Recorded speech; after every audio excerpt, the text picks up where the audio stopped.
Delhi high court ने 15 जनवरी 2026 को सर्दियों के मौसम में मरीजों, उनके परिवारजनों और बेघरों की ठंडी मौसम में दुर्दशा को लेकर खुद स्वतः संज्ञान लेते हुए मामले की सुनवाई करते हुए केंद्र और दिल्ली सरकार तथा संबंधित एजेंसियों को कड़ी फटकार लगाई है। मामले की पृष्ठभूमि है कि मीडिया रिपोर्टों में बताया गया था कि भयानक ठंड में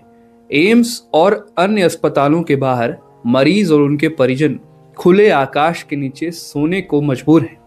क्योंकि जो रैन बसेरे उपलब्ध हैं वो पूर्ण रूप से भर चुके हैं और कोई और पर्याप्त जो व्यवस्था होनी चाहिए वो व्यवस्था नहीं है। अदालत ने इस पर सुनवाई करते हुए सभी अधिकारियों को संवेदनशील और सक्रिय कार्रवाई करने का कड़ा निर्देश दिया है। दिल्ली हाईकोर्ट की बेंच, जिसमें मुख्य न्यायाधीश देवेंद्र कुमार उपाध्याय और न्यायमूर्ति तेजस करिया शामिल थे, इस बेंच ने स्पष्ट कहा कि एक कल्याणकारी राज्य के नाते ये सरकार और उसकी एजेंसियों की ये जिम्मेदारी है कि वे न केवल बेघरों को आश्रय उपलब्ध कराएं, बल्कि उन लोगों को भी जिन्हें इलाज के लिए अस्पताल में आना पड़ रहा है।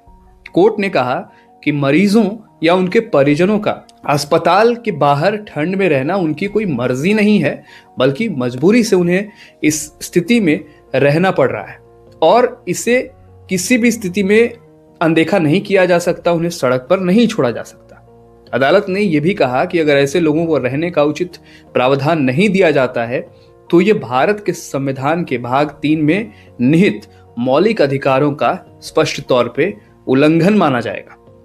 सुनवाई के दौरान हाईकोर्ट ने यह निर्देश दिया कि दिल्ली शहरी आश्रय सुविधा बोर्ड DUSIB को आदेश दिया जाए कि वे शहर के प्रमुख अस्पतालों के पास मौजूद जो सबवे हैं और अन्य स्थानों को तुरंत अपने नियंत्रण में लेकर रात के आश्रय के रूप में उपयोग करें, ताकि शाम तक जितना अधिक हो सके बेड और सुविधाएं उपलब्ध कराई जा सके।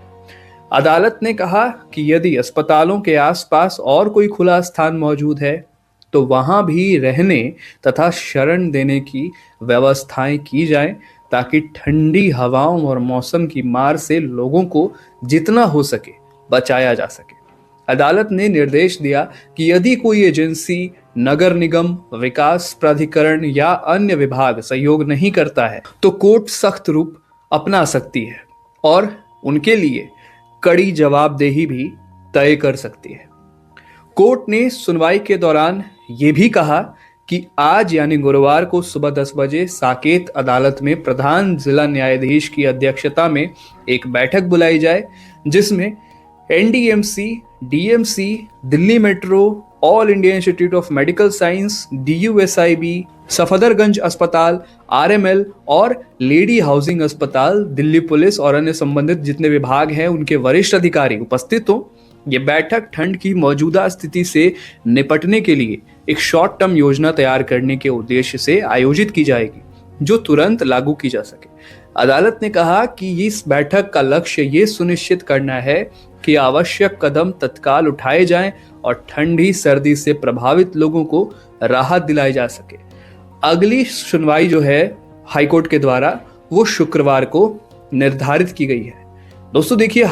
दिल्ली हाईकोर्ट ने ये जो आदेश जारी किए हैं, इस आदेश से ये तो स्पष्ट होता है कि अदालत देखिए न केवल जो मौलिक अधिकार हैं उनकी रक्षा के लिए ये फैसला लिया गया है, बल्कि सरकार और प्रशासन को ठंडी मौसम में कमजोर और असहाय लोगों की रक्षा के लिए जो ठोस कदम उठाए जाने चाहिए थे वो कहीं ना कहीं नहीं लिए जा रहे थे और उसके लिए निर्देश दिए गए हैं, ताकि कोई भी व्यक्ति सर्दी की कठोर परिस्थितियों में सड़क पर रात न गुजारने को मजबूर हो। इस खबर को लेकर आपकी राय भी हमारे लिए महत्वपूर्ण है। आप अपनी राय हमें कॉमेंट करके जरूर बताइएगा। विचार लाइव देख रहे थे आप। मेरा नाम है विकास सिंह। धन्यवाद।